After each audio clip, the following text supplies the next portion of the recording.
Good morning and welcome back to my channel. I feel like I've just blown in from a windy city. It's so blowy out there with, is it Hurricane Eric or somebody? But yeah, I feel like we've just dashed into group, come out, been blown home. Right, I want to start today by talking about my typical day. And for me, my typical day is to rise quite early, which is something I've trained myself to do because I used to be a lay in bed half the day type person. But now I get up early and I get on with my day. My favourite meal of the day, in all honesty, is my breakfast. And I think that's because I get out of bed, get showered, get dressed and look forward to starting my day with some food that I really enjoy. I've said before, that's my Quark and All brand, and I have the same breakfast every day. I know there's a lot of thought on Slimming World that you should vary your meals. Do I do that? No, not massively. Because I only eat food that I really love, I stick to what I enjoy. And I look forward to starting my day with that meal, so it gives me joy and it's a pleasure. I don't eat during the morning. I'm not a person who says I'm peckish. If I'm feeling that way, if I'm feeling peckish, it's generally because I'm bored. And if I'm bored, the best thing for me to do is not to eat, it's to do something. So I would make myself busy. We often have quite a late lunch because of the style of our days. But again, that doesn't faze me because I'm not hungry. I'm not desperately seeking the next meal. So sometimes it can be like 2 p.m. when I have my lunch, but I have a big lunch. I eat potatoes every day because I prefer potatoes over rice and pasta. But I eat potatoes with the skins on because Joe tells me that if I take the skins off, the potato becomes nothing but sugar really. So the goodness is in the skins, so I always leave the skins on my potatoes. I have 2 or 3 vegetables with my meal, and I have found this week that I've got an absolute passion for fish. When I looked back over my food diary for the week, I've eaten no meat this week, it's been all fish. So I'm loving salmon, that's my favourite fish. I'm loving prawns, and so it's a trip to Marks and Spencer's every 4 or 5 days, top up on fish, top up on shellfish. I generally have a piece of fruit after my lunch. I have no more than 2 pieces of fruit on average a day. Some days I'll have 3, but that's not the norm for me. The norm is 2 pieces of fruit, and I use them as a dessert. I generally have my tea at around 5:30, and again I would finish it usually with a punnet of blueberries because they're a superfood and I love them. I don't like strawberries. I don't like raspberries. Only very occasionally I have to really fancy them and then I'll eat them. But I can't just eat them for the sake of it. I do like cherries, which are a free food, but my superfood of choice is blueberries. I absolutely love fresh blueberries, not frozen ones, fresh ones. In between my meals, I drink coffee. I am a big coffee drinker and I use at least a litre of milk a day, which I'd use as an A choice, or two A choices, and I'd sin the rest. And that's where I get a lot of my pleasure because I drink good Nespresso coffee and I drink probably 4 or 5 different kinds of it at different times of day, generally caffeinated up to about 2 p.m. After 2 p.m, most of my coffee, not all of it necessarily, but most of my coffee would be decaffeinated. So I drink coffee right up to bedtime without problem because I sleep really, really well. For me, it's important to have a calming bedroom.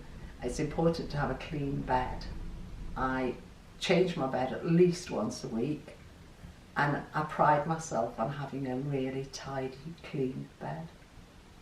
So that's me. That's a typical day in my life around food. Right. I've got 1 or 2 points that I've jotted down today that Joe will remind me of. And forgive me if I'm sounding a bit husky today. It's just the time of year and the weather. My next point, Joe, is at elbows? Yep. Right.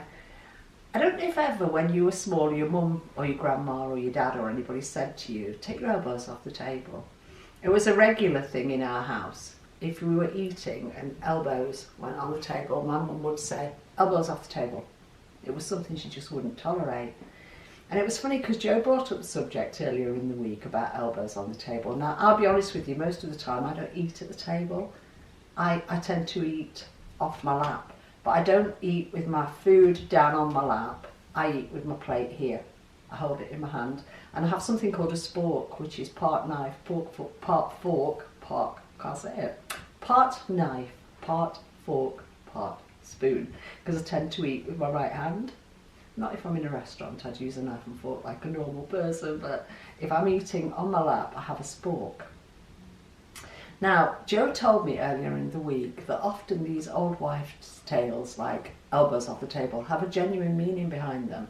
And the meaning behind not putting your elbows on the table when you're eating is because it causes you to bend and lean forward, which closes down your digestive system. Is that right, Joe?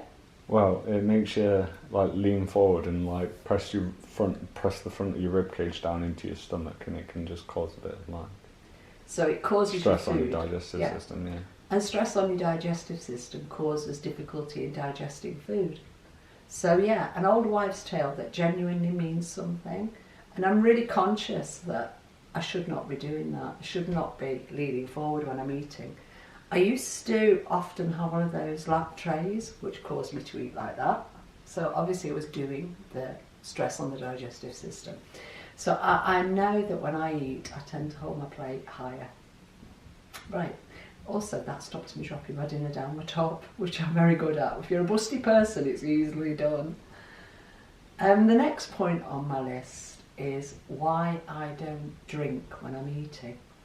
Now, I know in a lot of families, growing up over the years, there was a tendency to have a glass of water or something at the side of you when you were eating.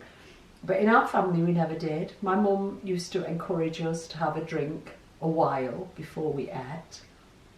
And then we would sit after a meal. And if we were eating as a family, after a good while of chatting or whatever, she'd make a pot of tea. But we never ate and drank at the same time. And I still don't, and to be perfectly frank, I can't. It just doesn't work for me. If I had a glass of water or a cup of tea, or even coffee in my case, at the side of me while I was eating, and I was sipping away, I get too full too quickly, and then I can't finish my food. It just doesn't suit me to do it. But again, there is a reason for it. Now, the reasoning behind it is your body contains something like, I think it's called hydrochloric acid. Now, hydrochloric acid could more or less dissolve anything, couldn't it, Joe? Yeah, it's really strong. Really powerful acid. If it was outside your body, it would burn you. Inside your body, it does a job. It digests your food. If I was drinking all the time with my food, sipping away, over and above it filling me up, it dilutes my hydrochloric acid, which then causes my food not to digest properly.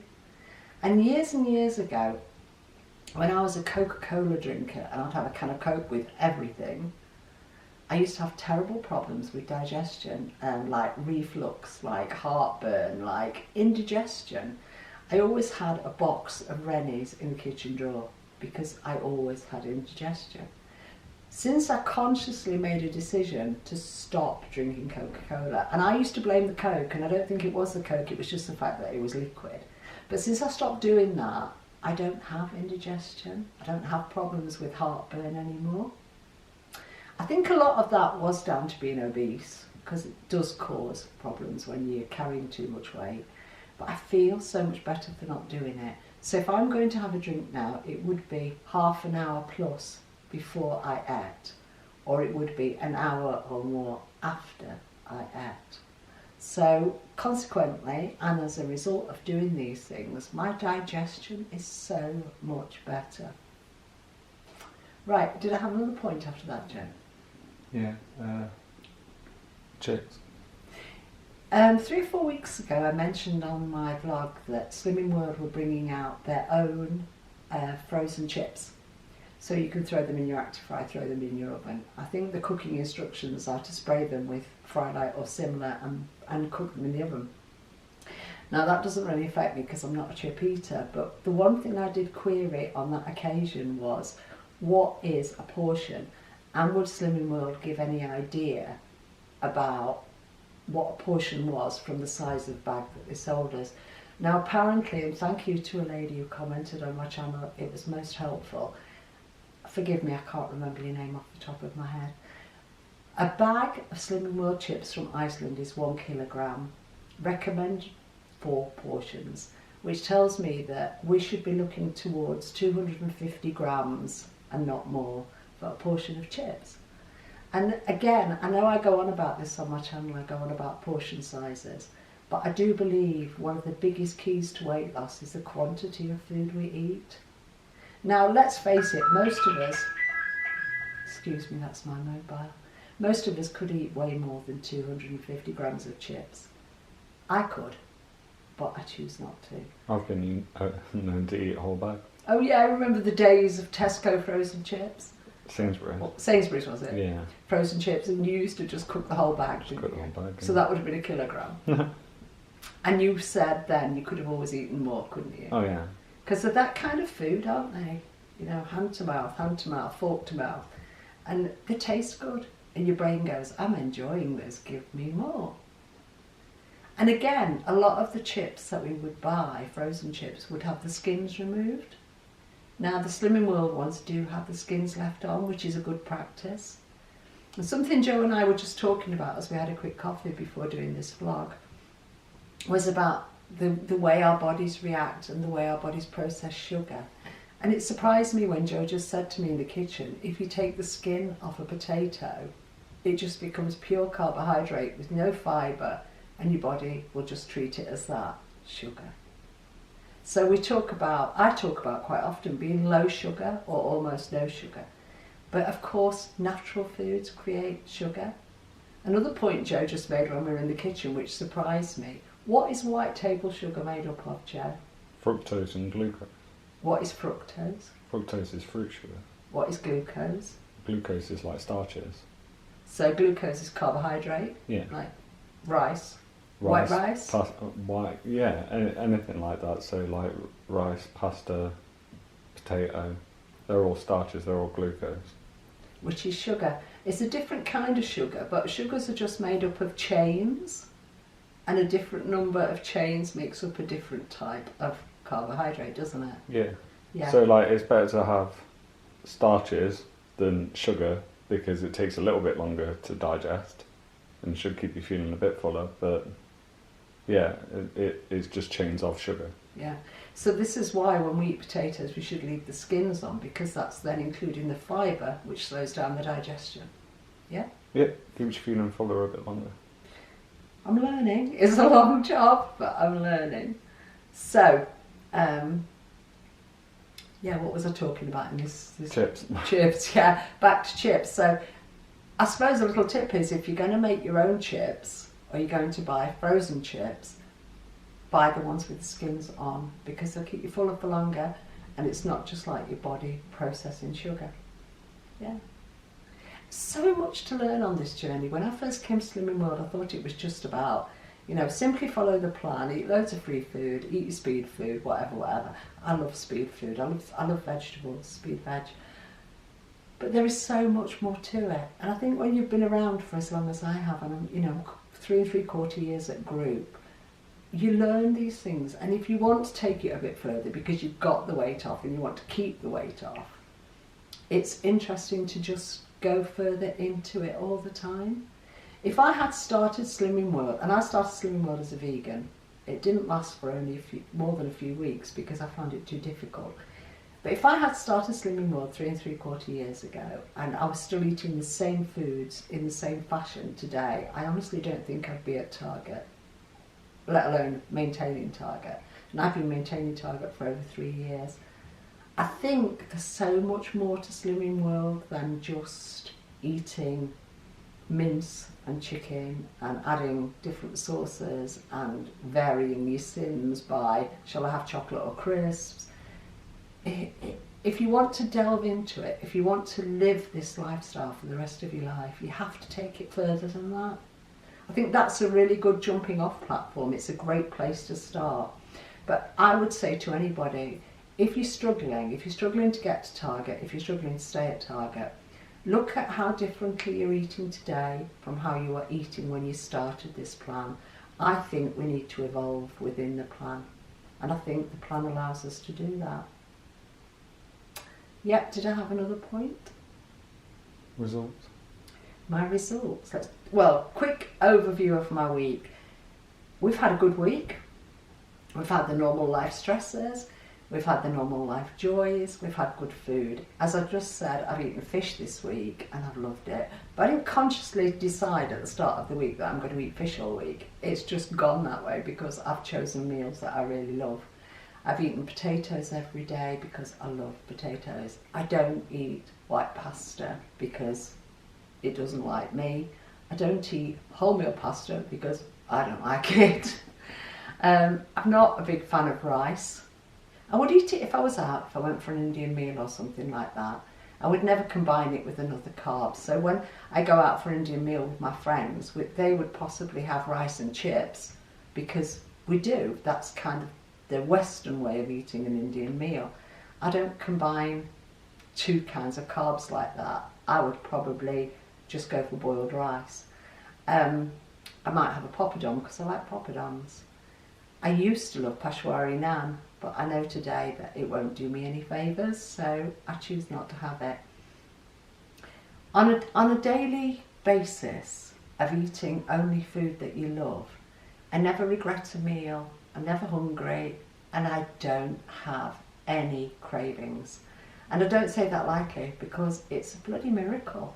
I don't have any cravings. And that brings me such joy when I think back over the 60 years of my life and how I either craved everything and gave into everything, or I craved everything and went without and white-knuckled it and had a miserable existence. To have no cravings in your life is a thrill. It's a real thrill. But I don't focus on it. It's just how it maps out over the week. So I've had a good week of food. I've had 2 A choices every day. I've had 1 B choice every day. And over the week, I've had 103.5 sins. I don't exceed 15 and then catch up. But I've had 103.5 over the week. Went to group this morning, got on the scales and lost a pound. That's good. I'm happy with that. The only slight drawback is I've fallen out the bottom of my target by ½ pound. That isn't a problem. I can rectify it next week. And how am I going to rectify it? Well, my choice is to go up to 3 A's. So this week I'm going to have 3 A choices, 2 B choices, and 15 sins a day. And aim to have 15 sins a day. So not between 5 and 15, I will aim to have 15 sins a day. That's working for me and I'm loving it. But I firmly believe it works because of the way I eat today, the way I choose to eat today, the way I want to eat today is low sugar. I don't think I could ever say I am no sugar because that's impossible. We're all going to consume natural sugars. I don't look for things with processed sugars. I don't eat processed foods. Says she, yesterday I did have some baked beans with my lunch because I made my lunch and then I thought that's not going to fill me. So I added a pot of baked beans to it. But that's because I know today what will fill me. I know what will overfill me. I know what would leave me hungry. And I know the balance. And one of the things Jo and I have talked about a lot this week is that word balance. We are always seeking to find balance in our life. And if food is something that I eat 3 times a day for nourishment and it gives me a balance with that, the rest of my day I've got the energy and enthusiasm to get on and do the important stuff. I don't spend a lot of time thinking about food. I don't spend a lot of time during the week talking about food. I don't trawl the supermarkets looking for what's low sins or anything. I eat food I love. And I don't spend a lot of time watching cookery videos and shopping hauls anymore. Not because I don't respect the people who make those videos. I think it's great that they give their time and they do that because there are a lot of people out there who are new to slimming world, who have not been around Slimming World very long, who need to pick up those ideas from people who've got experience. But if I watch a shopping haul, I find myself watching it thinking, I wouldn't buy that, I wouldn't eat that, I wouldn't buy that. That's not positive for me. We do all eat differently on this plan because we have to find the foods we love and the foods we enjoy. So it's no good me watching somebody's shopping haul and 70% of what they've got there is stuff I wouldn't buy and I wouldn't eat. It doesn't mean they're wrong. It just means we all do the plan in our own way. Some people might look at the way I work the plan and they might say, you're too strict for me. So just reject that, Joe, please. They might say, you're too strict for me. I might be too strict for people who are watching this. I'm not too strict for myself. I actually eat in a fashion that really suits me, and it's not strict for me. You might watch my video and you might say, I couldn't eat like that. That's fine. You don't need to. You need to do you and find the joys and the foods that you love, and I need to do me, and I've found the joys and the food that I love. And I do respect everybody who has the guts to work this plan in whichever way they work it, because if you're putting the effort in, you deserve the results, and if you're putting the effort in, it's because you want weight loss. But I think one thing that strikes me after a brief conversation with somebody at group this morning is, if you're finding it hard work, look at it again. It shouldn't be hard work, it should be a pleasure. Anyway, sorry for the disturbance from my phone, it's inevitable. I should have left it in the other room. Thank you for watching, thank you for taking the time to watch, thank you for anybody who takes the time to comment, and I will comment back to you. We've had a good week and we're going to go forward. I'm going to stick to my plan and find the joy in life. We'll see you next week. Take care. Bye.